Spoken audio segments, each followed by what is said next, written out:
Hello all. ഇത് ഞാനൊരു ഹൈദരാബാദ് മലയാളി ഗ്രൂപ്പിൽ കണ്ട ഒരു പോസ്റ്ററാണ്.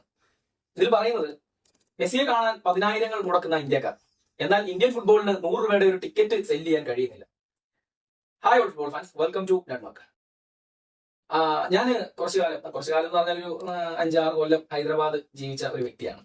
സോ അങ്ങനെയാണ് ഞാനൊരു മലയാളി ഹൈദരാബാദ് വാട്സ്ആപ്പ് ഗ്രൂപ്പിലൊക്കെ ആഡ് ആവുന്നത്. സോ ഞാൻ ഉള്ള ചില ഗ്രൂപ്പിൽ നിന്ന് ഒരു ഗ്രൂപ്പിൽ വന്ന ഒരു പോസ്റ്ററാണിത്. അതായത് മെസ്സിയുടെ വിസിറ്റിന് ശേഷം വന്ന ഒരു പോസ്റ്ററാണ്. അതായത് 10,000 രൂപ വരെ ടിക്കറ്റുകൾക്ക് മുടക്കി എന്നുള്ള കാര്യം നമുക്ക് അറിയാമല്ലോ. അപ്പൊ 10,000 രൂപ വരെ മുടക്കി മെസ്സിയെ കാണാൻ ആളുകൾ ഉണ്ടായിരുന്നു ഇന്ത്യയിൽ. പക്ഷെ ഇന്ത്യയുടെ ഫുട്ബോൾ മത്സരങ്ങൾ കാണാൻ ഇവിടെ 100 രൂപയുടെ ടിക്കറ്റ് മേടിച്ച് കാണാൻ ആളില്ല എന്നുള്ളതാണ്, അല്ലെങ്കിൽ അത് ഇന്ത്യൻ ഫുട്ബോൾ ടീമിനെ സെല് ചെയ്യാൻ പറ്റുന്നില്ല എന്നുള്ളതാണ് ഈ പോസ്റ്ററിലൂടെ പറയുന്നത്.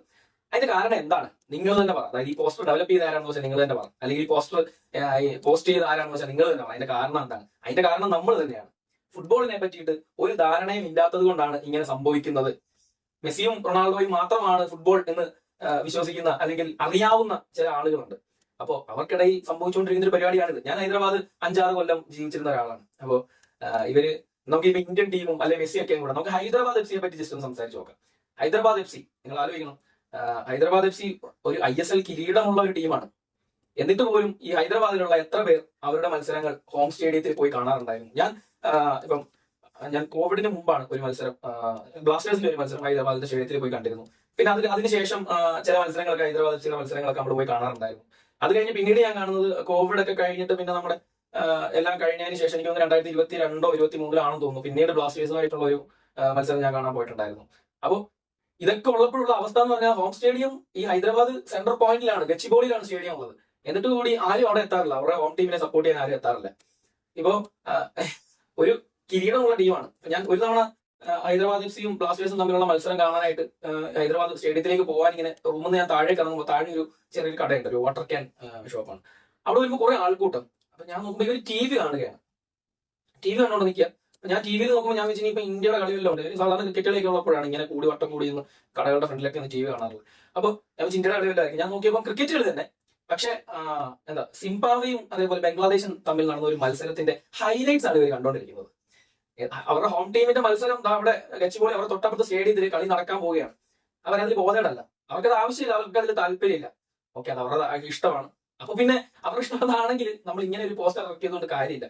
ഫുട്ബോളിനെ പറ്റി ഒന്നും അറിയാത്ത അല്ലെങ്കിൽ ഫുട്ബോളിനെ പറ്റി പ്രത്യേകിച്ച് ധാരണ ഒന്നും ഇല്ലാത്ത ആളുകളുടെ അടുത്ത് നമ്മൾ ഇങ്ങനെ പറഞ്ഞിട്ട് യാതൊരു കാര്യവുമില്ല.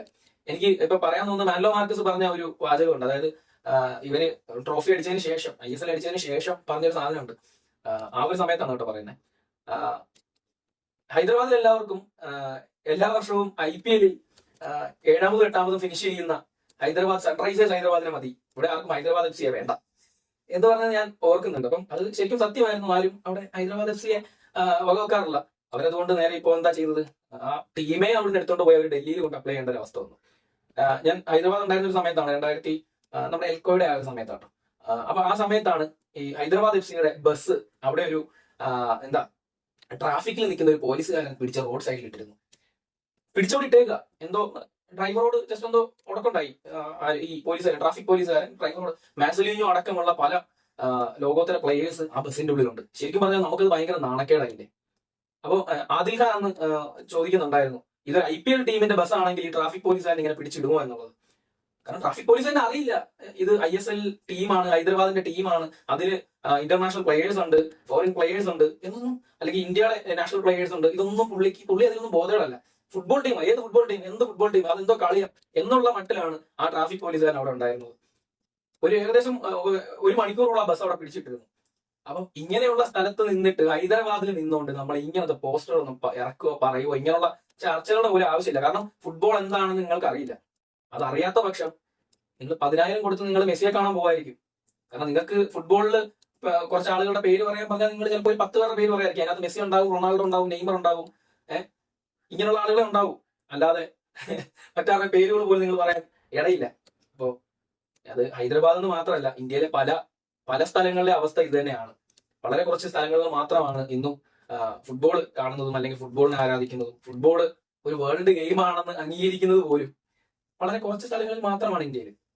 അപ്പോൾ പിന്നെ ഇതൊന്നും പറഞ്ഞിട്ട് കാര്യമില്ല. അതിന്റെ കാരണം എന്താണ്? കാരണം ഇത്രേ ഉള്ളൂ, ഇന്ത്യൻ ഫുട്ബോളിന് ടിക്കറ്റ് സെല് ചെയ്യാൻ പറ്റാത്തതിന്റെ കാരണം ഇവിടെ ഫുട്ബോൾ അറിയാവുന്നവർ വളരെ കുറവാണ്. അതുകൊണ്ടാണ്, അല്ലാതെ വേറെ ഒന്നുമില്ല. Simple answer. Thank you.